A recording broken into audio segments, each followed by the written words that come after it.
there's that. And then the other one, which kind of goes back to the emotion analogy, right, is basically, okay, the strength's still there. The exceptional strength is still there. You told them not to use it. So what's going to happen is in the middle of some roll where they get into a scramble and they lose control of their conscious effort to not use it, it's just going to come out. And it ends up coming out in the wrong places, leads to injuries because they just grab onto something, they yank on something, and it goes bad, it goes south.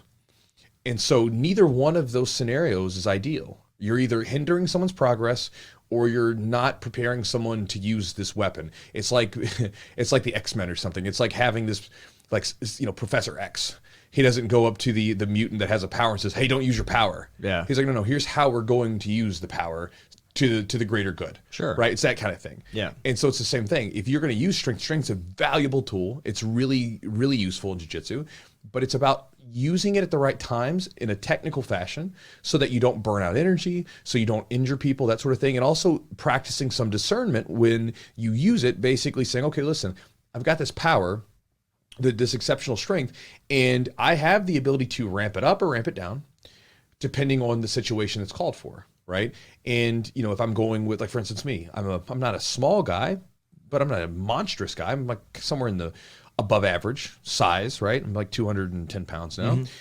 If I go with someone that's 240, it's going to be different the way than I roll with someone that's like 140, right? Two different ways, because it's just the nature of the beast, right?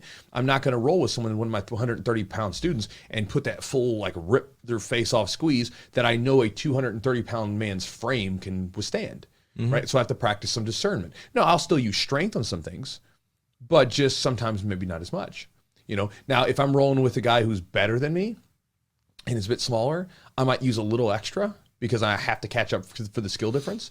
But at the same time, I'm still not going to come at them like I would a 240 pound man, just because, you know, I just know their body's not going to be able to withstand that.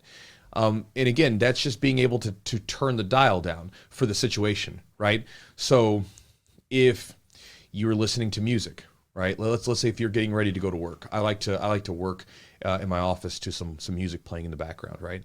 Well, if I've got, let's say I have a radio there, you know, or I've got my phone, or I've got my computer, or my headphones, whatever, I'm not going to turn the dial up to like maximum volume. It'll be too distracting, right? Yeah. Now, if we were having some sort of party and we wanted the music to play louder, well, then we would turn it up. Two different situations.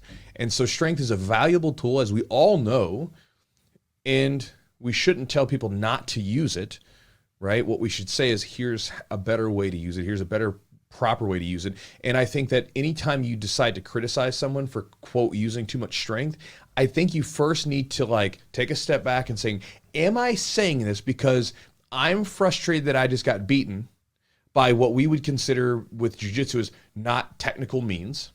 You got beat by someone basically out-strengthening you, okay? Yep. Which is a possibility, right? Yeah. So you got beat that way. Does that frustrate you? And if it does, that's on you. That's not on them. Because you should be able to figure that out. Because again, trust me, if you're going to be a coach, or if you're going to be a good jiu-jitsu practitioner that's going to be around for a long time, people are going to come in off the street and they're going to be like, hey, I want to try this jiu-jitsu stuff.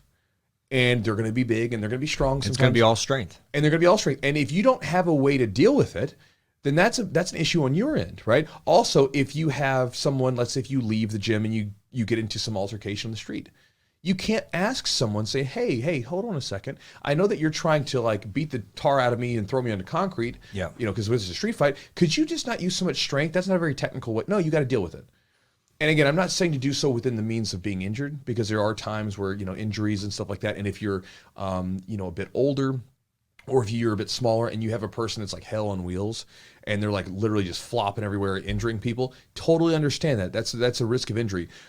But if, let's say, like, for instance, I did a video on this recently where there was a guy who was a blue belt and was pinning people. He was getting to side control and basically squeezing them. And then he was very conservative with his efforts to go for a submission, and he would just hold them down and they couldn't move. Now, the guy that sent me the question was a higher belt, and he was saying, hey, how should I talk to this guy about, like, easing up? And I told him, no, don't talk to him. Talk to the people, because he said everybody was getting mad at him. I was like, talk to the people that are getting pinned and that are getting angry, and tell them to fix their problem. Help them out. Because it's not his problem. If a guy's really good at pinning you, you know, people say, oh, but he's not doing jiu-jitsu. Bullshit, he's not. He's pinning you. But here's you got to learn how to do it. Here's my question to that.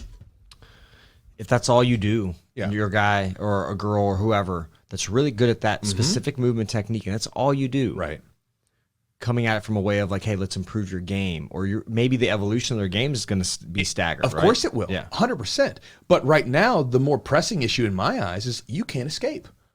So what happens if you compete, fight, whatever, you can't escape this position. And instead of you saying, you know what, I'm going to be resourceful, I'm going to figure this out, you're just getting frustrated. You're like, I want to take my ball and go home. And you're right too, in one sense, what you just said is because if he is getting to that position and now you're discovering, or people are starting to consistently get out of that position, they've got nothing else to do, they're going to evolve their game like naturally, right? They're going to want to figure out, okay, well, it's like I've got one move, I hit it on everybody, and then now they know it's coming, I got to do something else, or I got to disguise it or trick, or, set it up a different way. Right. Most of the time with us, hearing someone tell us, hey, don't do that, like, it doesn't work as well as like showing us and making us feel it.